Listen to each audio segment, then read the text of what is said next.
সিরিয়ায় যাওয়ার জন্য নবীজি 2 বার সফর করে আসছেন এবং আমি নিজে ওই জায়গাটায় গিয়েছি। সাজারে বুতাম নামে একটা গাছ আছে, আমাদের বাংলাদেশে যে গাছটাকে আমরা বলি সাহাবি গাছ। এই গাছের সামনে নবীজি 2 বার গেছেন। একবার হচ্ছেন ছোটবেলায় যখন চাচার সঙ্গে গেছেন, একেবারে নবীজির ছোটবেলা কালবেলাতে নবীজি যখন গেছেন, তখন নবীজি গাছটার নিচে যখন বসছেন, গাছটা চতুর্দিক থেকে ঝুঁকে গেছে আমার নবীকে দেখে। সেই জায়গায় একজন খ্রিস্টান পাদ্রী ছিল, তার নাম ছিল বাহিয়ারা। সে দেখা মাত্র বুঝে ফেলছে এটা সাধারণ কোনো যুবক না।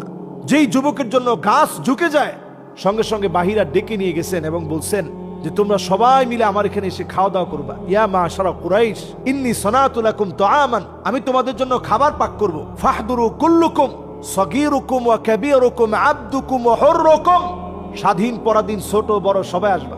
উদ্দেশ্য হচ্ছে আমার নবী গিয়ে একটু খাবে। সুবহানাল্লাহ। নবীজি যখন খাওয়া শুরু করছেন, পাদ্রী তাকায় আস যে অন্য সবার মতো নবীজি খায় না। নবীজির কাঁধ মুবারকের দিকে পাদ্রী তাকায় অবাক হয়ে গেছে। নবীজির কাঁধের মাঝখানে কাযিররিল হাজালা, কবুতরের ডিমের মতো খতমে নবুয়তের একটা সিলমোহর লাগানো ছিল। সুবহানাল্লাহ বিহামদি। এটা দেখে তো পাদ্রী অবাক হয়ে গেছে এবং জিজ্ঞাসা করছে যে তার আব্বা কোথায়। তো নবীজির চাচা আবু তালেব বলতেছিল আমি তার বাবা। তো পাদ্রী বলতেছে আমরুন মুস্তাহিল, এটা অসম্ভব।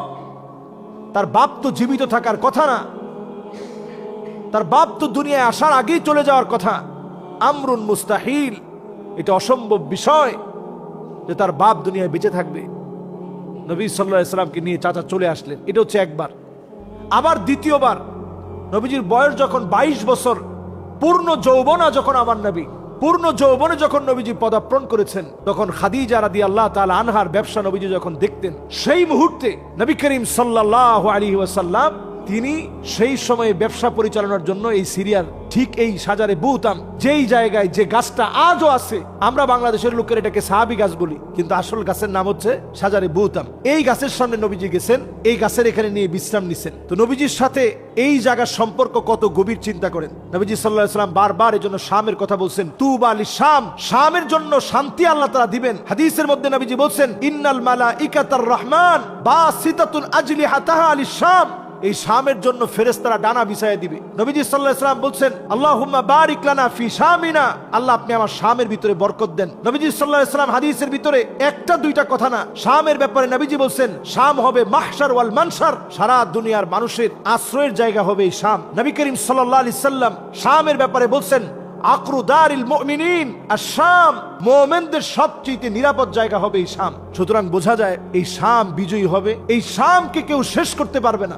সমস্ত নবী আম্বিয়া আলাইহিমুস সালামদের ভিতরে সবচেয়ে বেশি নবী আম্বিয়া আলাইহিমুস সালাম এই শামের ভিতরে আল্লাহ প্রেরণ করছেন। মক্কা মদিনার পরে মুসলমানদের সবচেয়ে গুরুত্বপূর্ণ জায়গা এটি। এই জায়গায় মুসলমানদের বড় বিজয় এখন অপেক্ষায় আছে। এই বিজয় ইনশাআল্লাহ একেবারে অত্যাসন্ন। আমি যেন দেখতে পাচ্ছি শামের বিজয়, আমার চোখ দিয়ে যেন আমি দেখতে পাচ্ছি শাম বিজয়ী হচ্ছে। 2025 সনে এই সংকট যত বাড়বে, আজকে সিরিয়ার এই বিজয় শত্রুরা মেনে নিতে পারে নাই। এতদিন পরে আল্লাহ তাআলা বিজয়ের মুখ দেখিয়েছেন। এই 8 ডিসেম্বরের এই বিজয় এখানে থেমে থাকবে না, পুরা মধ্যপ্রাচ্যের ভিতরে ছড়িয়ে পড়বে। নবীজির আরেকটি হাদিস স্মরণ করিয়ে দিতে চাই। তিনবার শামের জন্য নবীজি দোয়া করলেন, আল্লাহুম্মা বারিক লানা ফি শামিনা, আল্লাহুম্মা বারিক লানা ফি শামিনা, আল্লাহুম্মা বারিক লানা ফি শামিনা। আল্লাহ আপনি আমার শামে বরকত দেন, শামে বরকত দেন, শামে বরকত দেন। সাহাবায়ে কেরাম অবাক হয়ে গেছে, আমরা বসা এখানে, নবীজি শামের জন্য দোয়া করে, কত দূরে শাম। নবীজি এরপরে আল্লাহর কাছে এমন বরকত চেয়েছেন, পৃথিবীর সবচেয়ে অ্যাটমিক পাওয়ার সমৃদ্ধ যে দেশ, মাটির নিচে আল্লাহ তাআলা লুকায়িত রেখেছেন, এই ভূমি হচ্ছে শামের দেশ। এই জন্য যখন দাজ্জালের বাহিনী বের হবে, তারা শুধু যেতে থাকবে আর মাটি তাদেরকে গিলে খাবে। বায়দা নামক জায়গায় যাবে আর গিলে খেয়ে ফেলবে, বিভিন্ন জায়গায় যাবে আর গিলে খেয়ে ফেলবে। মাটি তাদের উপরে আগ্রাসী হয়ে যাবে।